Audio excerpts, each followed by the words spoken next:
Hey everyone, welcome back to my channel. I teleported. Yeah, I'm in a different setup today. Some of y'all OG subscribers might know this as pre-boyfriend era, or at least moving into his apartment with him. But yeah, different setup today. But I still wanted to film this because I've just been putting this off for too long. And at this point, it's not even just a late AF review, it's just beyond cataclysmic, nobody cares about this anymore review. But I was like, still gotta get it up. I mean, that was the reason why I bought this, right? So gotta do this. So yeah, this is going to be a late AF review of the Anastasia Beverly Hills Alyssa Edwards collaboration palette. So if you guys are interested in hearing some of my thoughts on this palette, then please keep on watching. If you guys are also interested in makeup videos, lifestyle videos, story times, fashion videos, drink reviews, a whole bunch of other stuff, then please do subscribe to my channel and hit that notification bell so you are notified of all of my uploads. And okay, yeah, I think that's it. So yeah, let's get into the review. So this palette, the Alyssa Edwards X ABH palette, retails for $45. As I mentioned with my Jackie Aina palette review a couple of days ago, usually when they do collaborations or really big launches, they will up the price of the palette from their standard $42 up to $45, which is understandable because it gives a little bit more revenue to the collaborator so that Anastasia themselves doesn't lose out on too much cash from the collaboration for whatever deals that they have brought up. Plus, they could kind of get away with it because it's like, this isn't our standard palette, this is a palette that somebody else made and that you guys worship because capitalism. But yeah, so I purchased this because this was pretty innovative for Anastasia. As I have mentioned in previous Anastasia reviews and just videos in general talking about their launches, they really don't do much with color. They really just stick to neutral tones and a little pop of color here and there, usually derived in shimmers and satin shades to give a little bit of a pop to the average consumer. And their idea of an average consumer is really a whole wide range of people. They have always worked with the drag community, which is where Alyssa Edwards comes into. Their products were actually considered one of the prize winnings in a few of the later episodes of RuPaul's Drag Race. You know, they've been involved in that sphere for a while. I think the brand owner of this empire started out on Oprah doing eyebrows. Like, they have been involved in this world of makeup for a very long time in a bunch of different spheres. But from what I have gathered, their general consumer, because of those Oprah crowds and because of like the standard makeup community that we have now, is the neutral girls, which is interesting because they didn't really release a palette until I think it was the Amrezy palette, if I'm not mistaken. Either that one or the Artist palette, which I don't know if that came before or after, but it wasn't until the Modern Renaissance palette, where it was just a palette with no collaboration attached to it, that their palette started to really take off because it was really innovative for the time. And then they released the Subculture palette, which had very interesting colors people were craving for because it looked like a perfect fall, late summer palette, and it really did complement in a lot of ways the Modern Renaissance palette. That happened and it did not go very well. It just resulted in mixed reviews. I still use that palette, but I understand the flaws associated with it, and it was a little bit of a disappointment. So from that point forward, they kind of just stuck with the neutral tones, and I think a lot of people got frustrated again because it's like, you know, you failed with Subculture from their perspective. Why can't you just do something a little bit different, more vibrant, but keep the same structure of the pigmentation from Modern Renaissance? So they stuck to a formula, and listen, I liked all of their palettes. Norvina palette, the Soft Glam palette, I was vibing with it. The Sultry palette looked a little bit too monotone for me, but that was kind of like a final nail in the coffin for a lot of people. It's like, why are you keeping on with all this? What was that palette called? The Prism palette? I don't know. The Prism palette and then also the Riviera palette still drew criticism because they were really like exciting, but I think a lot of people had the same blending problems that they had with the Subculture palette with those two other palettes. Also, the Riviera drew a lot of negative criticism because it just didn't follow and correlate with the nautical theme that much.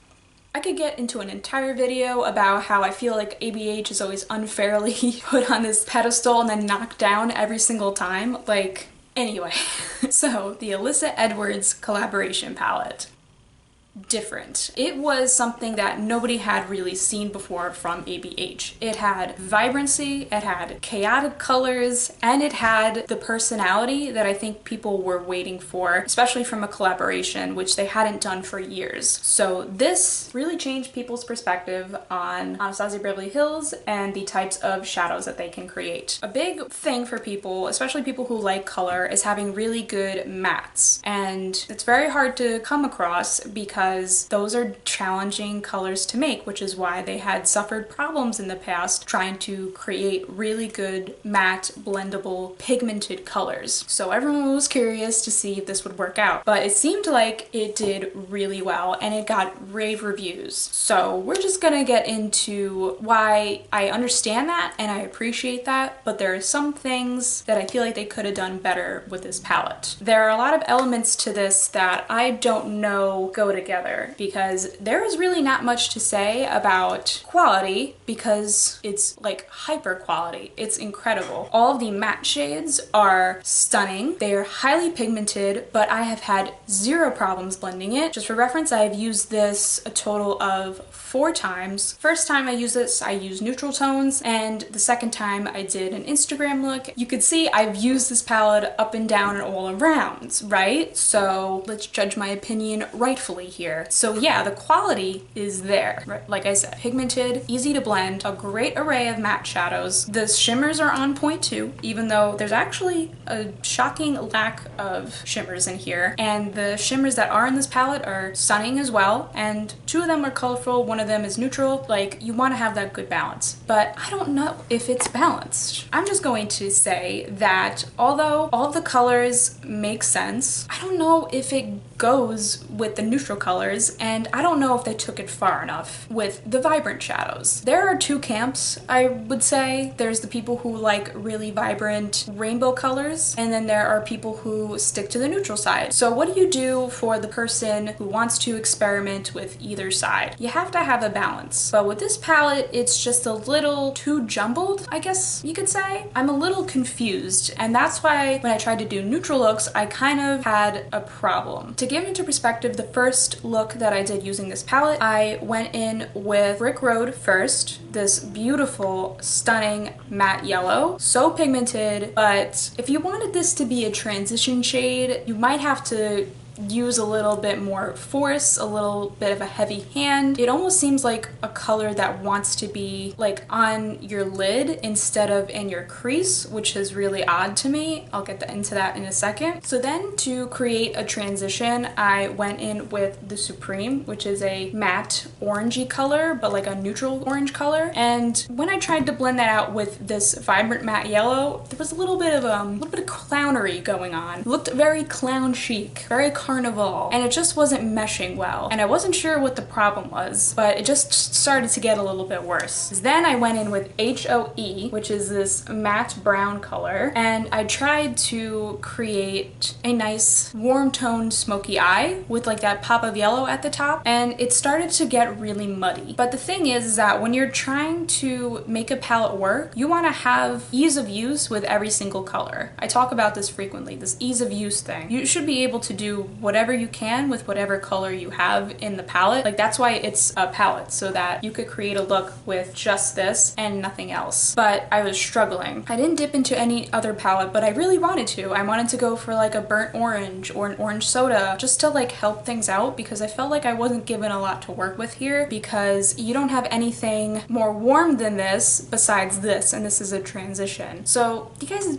understand what I'm trying to say here? Like, there's stuff to use in here for a neutral eye, but not a lot. You don't have a great selection. So then of course you're like, well, maybe it's not for a neutral look. But it's like, if you're going to incorporate neutrals in this palette, but then a person who wants to do a neutral look with it can't get a seamless blend, then what's the point of putting them in there at all? So that's where we started to get into some problems. Because then I was like, can I create a really vibrant look with this palette and really build it up? Not really with that either, because for example, what I have on my eyes today, I did pink on the inner corner, Texas made, and I was able to deepen that up, yes, with Unicorn Tribe, which looks like a matte light purple in the pan, but is actually more of a pinky color. So that kind of threw me off when I used this the second time. Maybe I should have swatched it beforehand, but I was kind of stuck. So I was able to build up the pink, but then I wanted to do Dream It, but I wasn't able to blend out Dream It with a transition color. So I really had limited options. Like, oh, I could use headliner. Looks like a nice matte white, right?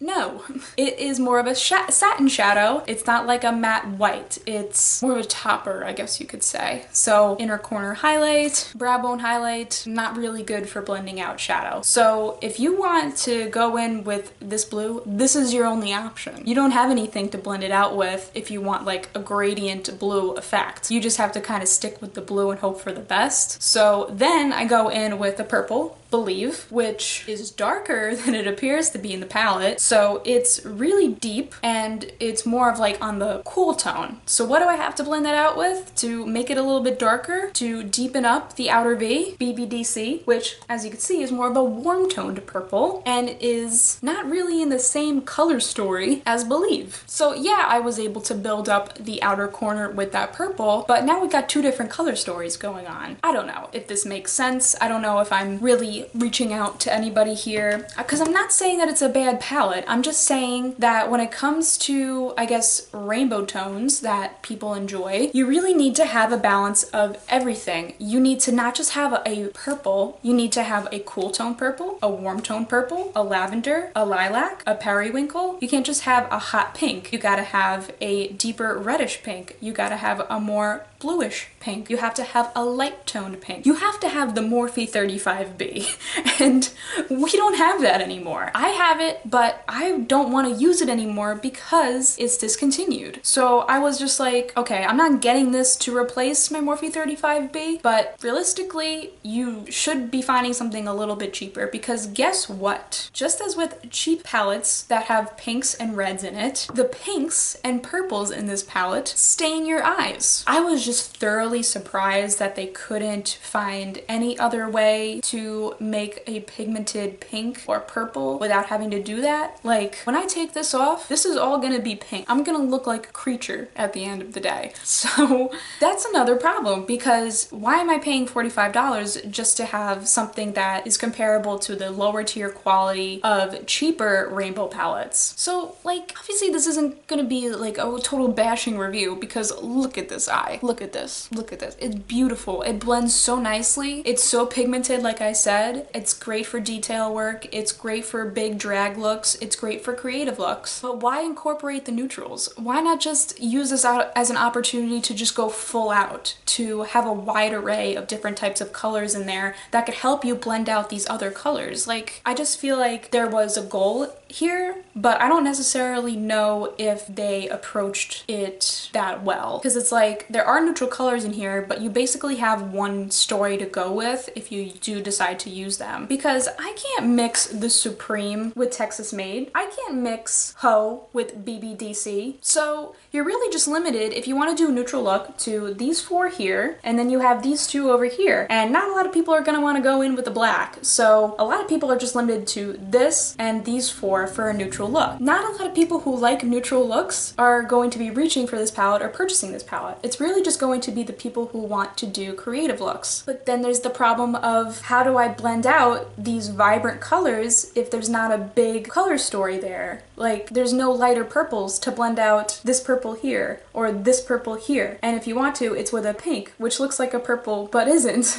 and a really vibrant pink, but no lighter pink to blend that out. And for fuck this yellow, you can't do anything with this yellow. You can't blend it out. You can't build it up. So really, I'm just left to having a rainbow eye like you have here. To also emphasize like how limited you are with this palette, I feel like a lot of the colors don't really intend on being colors to blend out into a crease or just use as a transition. This matte yellow really just wanted to be slapped on the lid as like a pressed pigment. This pink, even though it blends really nicely, it takes a minute to get it there because you don't have anything to blend it with. So really, I would probably just stick this on the lid and call it a day, which is great because we don't really have a lot of matte shadows out there that we could just take with a brush or even just with our finger, pat on the lid, and it looks vibrant and beautiful. Because when you use matte shadows for that purpose, usually you don't get that power, you don't get that pigment, you don't get that quality. So that is pretty cool. But like, it's kind of what you have to do because there's so few shimmers in here. I know that it was just a collaboration. The Alyssa Edwards was like, hit it and quit it, let's go,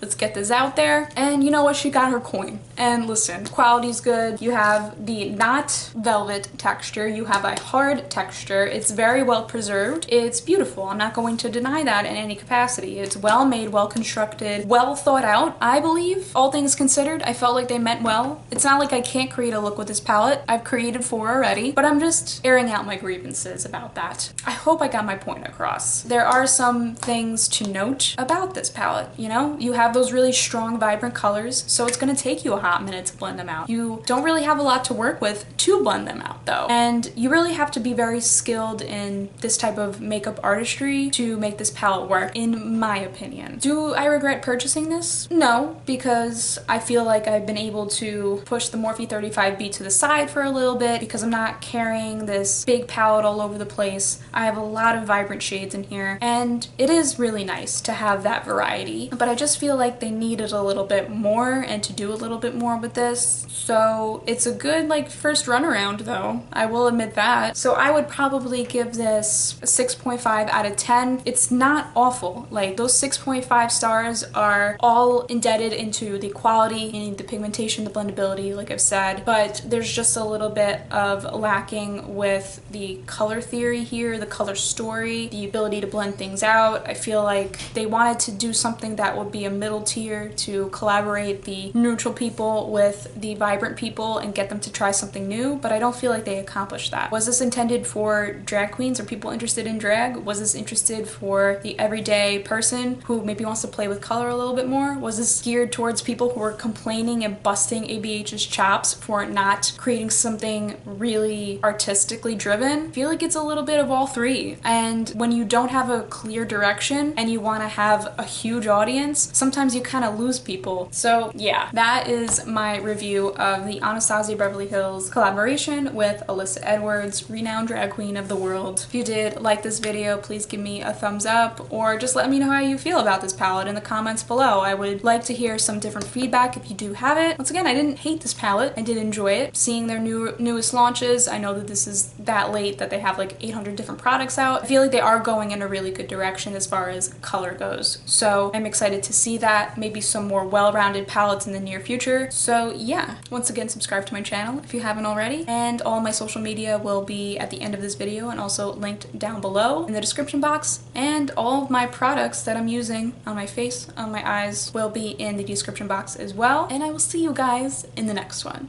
Take care.